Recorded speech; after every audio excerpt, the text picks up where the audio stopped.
I'm here at Boston Common on the corner of Charles and Beacon. Boston Marathon runners training today, including Dougie's team. They're going to do a 16-mile run. That's their longest training run so far. And they're going to be finishing the run right here after running a lot of the marathon course and doing some of the common. Behind me is the final stretch of today's training run. We're expected to see a lot of Flutie Foundation runners as well as runners from other charity teams coming in the next few minutes.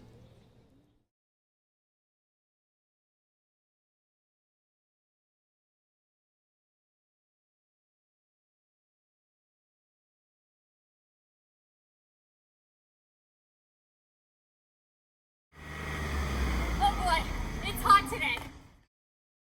The hardest thing has been running through the summer, running through the hot days and the humidity and kind of, pushing through that for sure.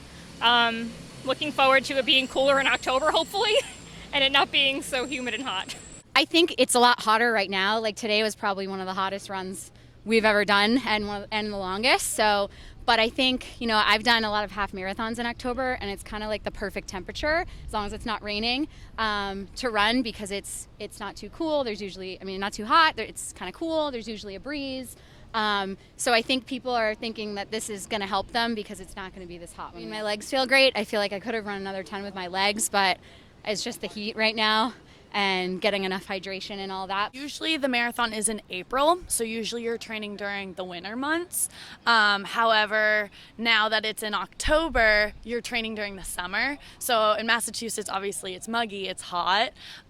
So that's where it kind of sets in. It's definitely a completely different training. You have to be smart, you have to start early, you have to hydrate differently. So there's definitely a lot of different factors that come in. The conditions were not great, but you might not have the best conditions for the marathon, so you can't complain. You just have to show up and get the work done because these long runs are going to prepare you for that race, or races as in my case. So you just have to take 1 week at a time. If you have a bad run like I did today, let it settle in and forget about the next day and get back to work. I personally like the winter running better.